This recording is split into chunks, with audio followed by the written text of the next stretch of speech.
Le petit déjeuner politique ce matin, c'est Stanislas Guerini, député La République En Marche de Paris et délégué général d'En Marche. Bonjour Stanislas Guerini. Bonjour. La campagne s'emballe alors qu'on est à 7 mois de la présidentielle. Emmanuel Macron sur le terrain quasiment tous les jours. Les LR en plein débat et en plein doute. La finale de la primaire des Verts, Rousseau ou Jadot. Et Éric Zemmour aussi qui enflamme les réseaux sociaux et les médias.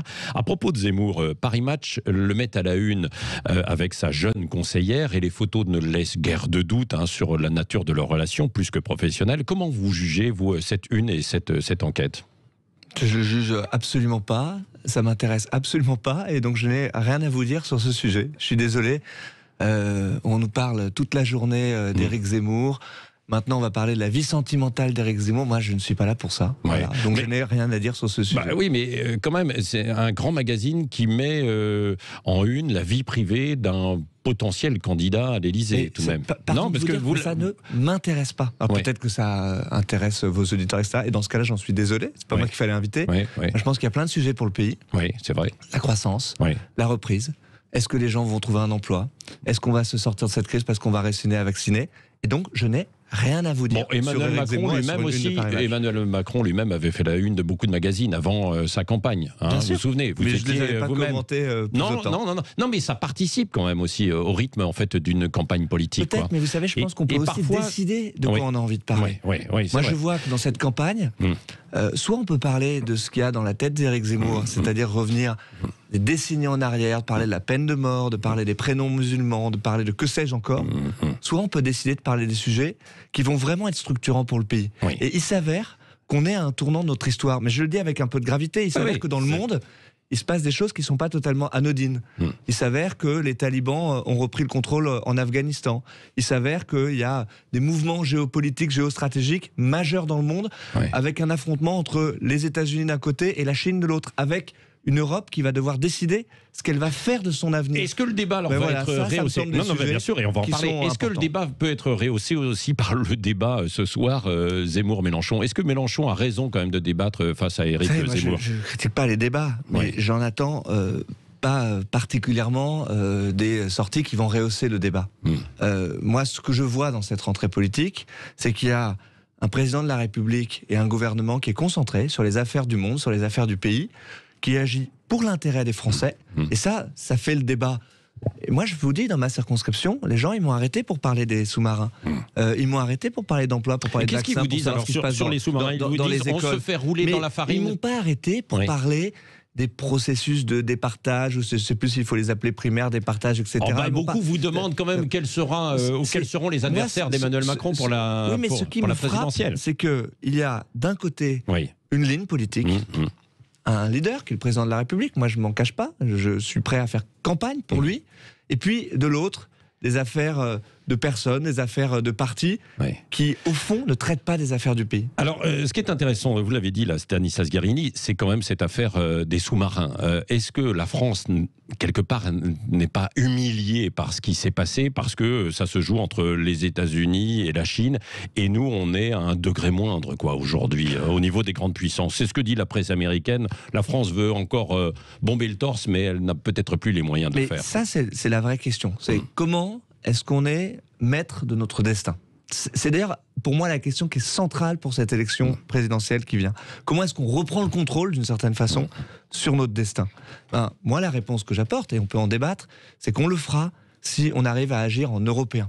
La France, toute seule, il faut se le dire, elle ne pèse pas suffisamment pour jouer sa carte dans les grands conflits qui sont aujourd'hui commerciaux, qui sont, je l'espère pas demain militaires, mais qui sont en tout cas géostratégiques. La France, elle a besoin de l'Europe. Et donc notre souveraineté, elle passe par une défense européenne. Notre souveraineté, elle passe par l'affirmation de l'Europe. Il est temps pour l'Europe de se réveiller.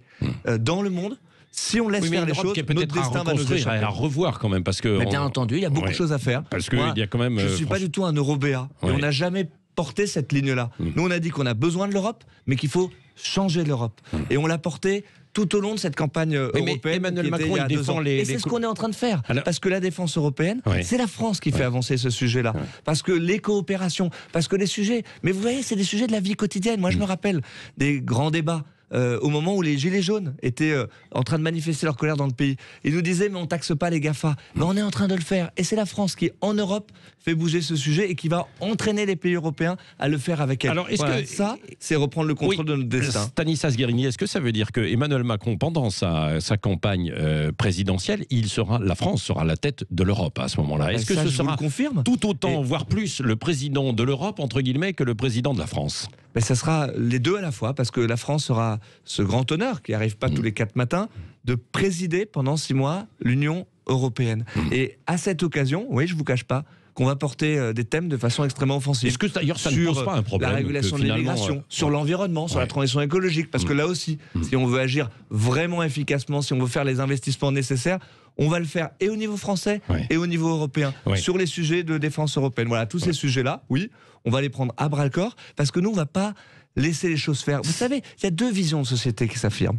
Il y a celle d'un déclin, d'un repli sur soi, au fond d'un abandon, ou celle des progressistes, et moi c'est celle-là que je porte, où on peut dire que les autres l'avenir critiquent peut être non, mais meilleur, les autres et pour notre pays et pour notre les continent. Opposants aussi critiquent ce déclin, c'est-à-dire que justement ils veulent aller en fait de l'avant aussi, quoi, en disant le pays est attaqué de toutes parts en fait, Patrick Roger, sur un plan économique, sur un plan identitaire, qu'on soit d'accord ou pas d'accord, mais c'est ce qu'ils mettent sur la table également, quoi. C'est leur fonds de commerce.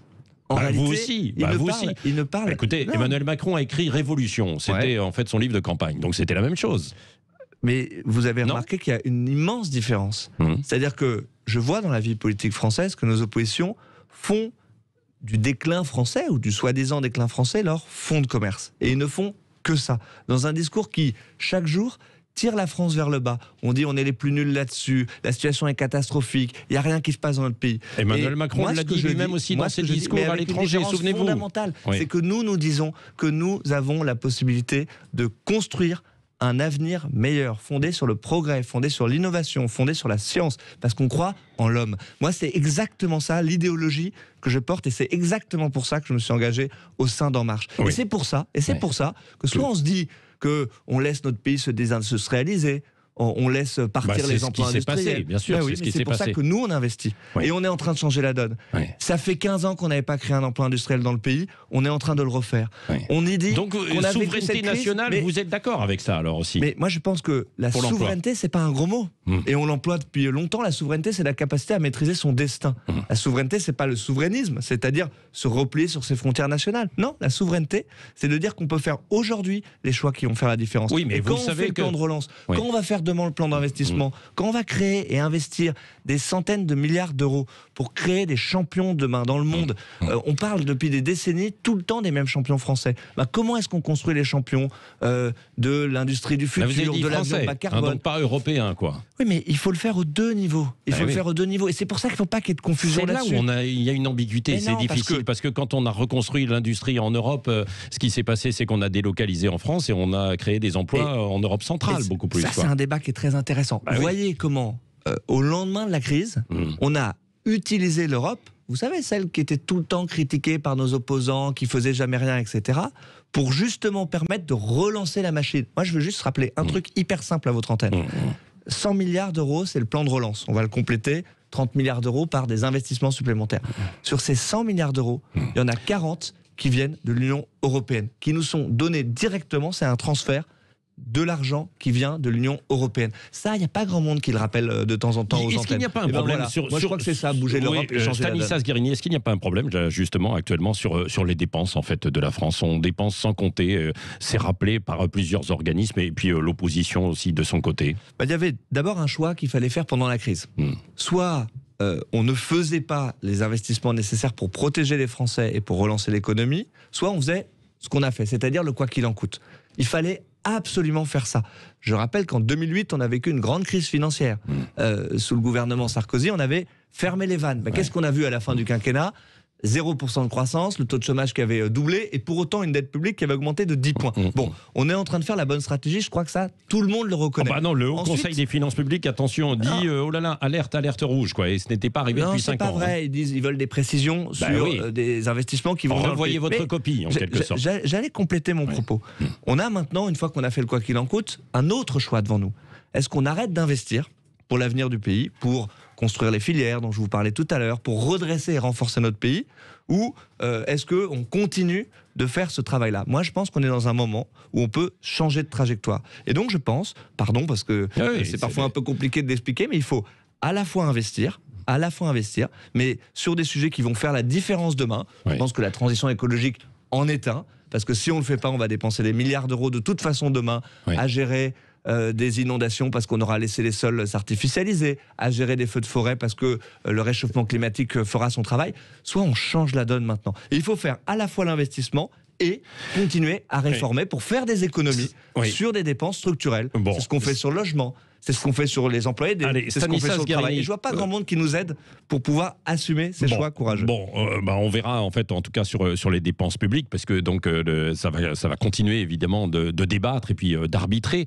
Hier, vous avez lancé un tract, 400 000 exemplaires, je crois, qui vante un peu le bilan d'Emmanuel Macron pour les jeunes. Ça veut dire que là, vous assumez aujourd'hui, Emmanuel Macron est véritablement en campagne? En tout cas, moi, je suis en campagne. Vous êtes en campagne. La République en marche est en campagne.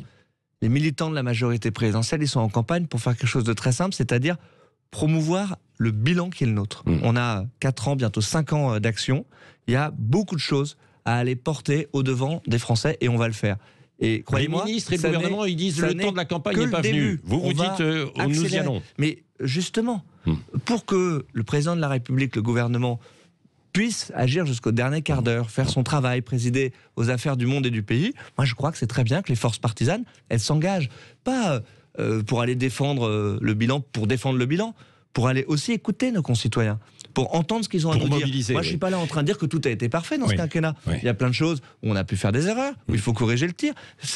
Défendre son bilan, ça ne veut pas dire manquer d'humilité. Alors voilà, il va y avoir un campus LREM les 2 et 3 octobre. C'est dans une dizaine de jours. C'est quoi l'objectif? C'est de fonder aussi une grande maison commune, un peu des soutiens à Emmanuel Macron, en réunissant les partis, les différents partis qui arrivent là, autour d'Édouard Philippe et beaucoup d'autres, ou pas? L'objectif, pour moi, il y en a 3. 1, montrer et dire qu'on va agir jusqu'au dernier quart d'heure et donner la vision aux Français de ce qu'on veut faire. 2, montrer que le bilan sera défendu et promu. 3, montrer que cette majorité présidentielle, elle est rassemblée. Là aussi, c'est une immense différence avec le champ politique français. Tout le monde est divisé, même l'extrême droite aujourd'hui est divisée, c'est une nouveauté dans le pays. Bien nous sommes rassemblés. Vous essayez de rassembler, quoi. Oui. Tout le monde dit qu'il veut se rassembler encore davantage aujourd'hui. Moi, je suis très à l'aise avec ça. Je plaide pour ça depuis 3 ans que je suis à la tête de la République En Marche. Est-ce qu'il faut un autre mouvement, par exemple, une autre appellation que la République En Marche? C'est pas une question de nom, de parti, etc. Je pense que les gens, mais ils s'en fichent et ils s'en contrefichent de ça. C'est une question de communauté d'idées. On a parlé de sujets qui me semblent très intéressants. Donc le nom ne va pas changer. Ce sera toujours la République En Marche. Pour moi, c'est pas le sujet. Si, ça peut être un sujet s'il y a plusieurs partis qui viennent. Il y a différents partis dans la majorité présidentielle. À l'Assemblée, il y en a 3 qui sont représentés. Il y a Agir, il y a le Modem, il y a la République En Marche. Ces forces-là, elles ont envie d'encore mieux rassembler leurs forces. 1, pour défendre le président de la République. 2, pour continuer d'élargir cette majorité présidentielle. Parce que moi, je pense que le boulot, il n'est pas fini. Parce que je pense que dans le pays, il y a encore des... j'allais dire ambiguïté, je pense que c'est trop gentil. Il y a encore des fractures en réalité dans les partis qui nous entourent. Je pense que le clivage droite-gauche, je vais vous dire, je crois qu'il est plus mort encore aujourd'hui qu'il n'était en 2017. Alors, et donc, vous accueillez toujours des républicains et des LR qui arrivent là, et des sociodémocrates. Et des sociodémocrates. Mais évidemment. C'est-à-dire des gens qui viennent d'où, les sociodémocrates? De la gauche. De la gauche. Je crois. On a l'impression que ça penche plus à droite, là, quand même, aujourd'hui. Vous savez, on nous a fait entendre cette petite musique, si je peux dire, tout au long du quinquennat. La réalité, c'est que beaucoup de sociodémocrates avaient rejoint le président de la République en 2017. Et que quand on regarde les études d'opinion, parce que même nos partis d'opposition s'appuient sur les sondages pour choisir leur candidat. Donc on a quand même le droit de regarder 3 secondes les études d'opinion. On voit qu'en réalité, le socle des gens qui viennent de la gauche, qui soutenait le président de la République en 2017, il est toujours aussi solide en 2021. Moi, je pense que ça compte. Et vous savez, il y a beaucoup de gens qui disent « Ah, la campagne, la présidentielle, ça va se gagner à droite, à gauche, etc. » Moi, je trouve que ce sont des sornettes. Je ne crois absolument pas à ça. Je pense qu'il y a des clivages dans nos sociétés qui dépassent largement la droite et la gauche sur les principes républicains, sur le rapport aux entreprises, sur l'Europe, dont on a parlé ce matin. Bien, ces clivages-là, ils structurent le débat politique français. Donc moi, je pense qu'il faut faire la méthode de 2017, c'est-à-dire mettre sur la table notre projet, ce en quoi on croit, ce qu'on pense, Ensuite, il n'y a pas de transaction par rapport à ça. Et on voit qu'on arrive à rassembler. Alors bon, voilà, donc, ça c'est la bonne méthode. ils sont dans l'erreur, d'un côté Xavier Bertrand, Valérie Pécresse, de faire campagne en fait dans leur parti, ou encore Anne Hidalgo. Toi, ils sont dans l'erreur d'oublier de parler du pays. Moi, ça me frappe. Ah bon Je trouve que ces affaires de partis, de primaires, etc. ne sont pas audibles, même par nos concitoyens, et que moins ils sont audibles, plus ils sont dans l'outrance. C'est exactement ça qui est en train de se passer dans cette rentrée. On a l'impression d'avoir une sorte de course à l'échalote de qui sera le meilleur opposant au président de la République. Oui, qui il détaille quand même la formule. Il détaille Xavier Bertrand, il parle du travail, il parle de la sécurité. Oui, Valérie moi je Pécresse l'entends aussi. aux antennes faire des grandes émissions nationales le dimanche pour dire qu'au fond, aujourd'hui, c'est pas le temps venu du programme, de dire ses propositions, etc. Oui, il faut l'incarner aussi, c'est vrai, à Je travers pense quelle que personnalité. c'est pas ça une campagne. Campagne.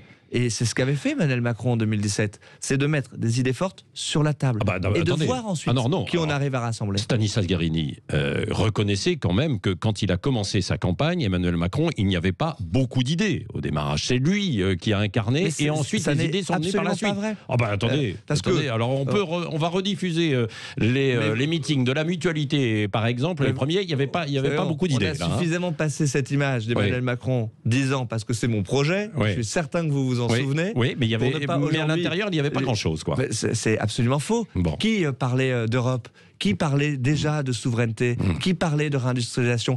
C'était Emmanuel Macron à l'époque. Cette boussole-là, croyez-moi, on ne l'a pas perdue. Merci Stanislas Guerini.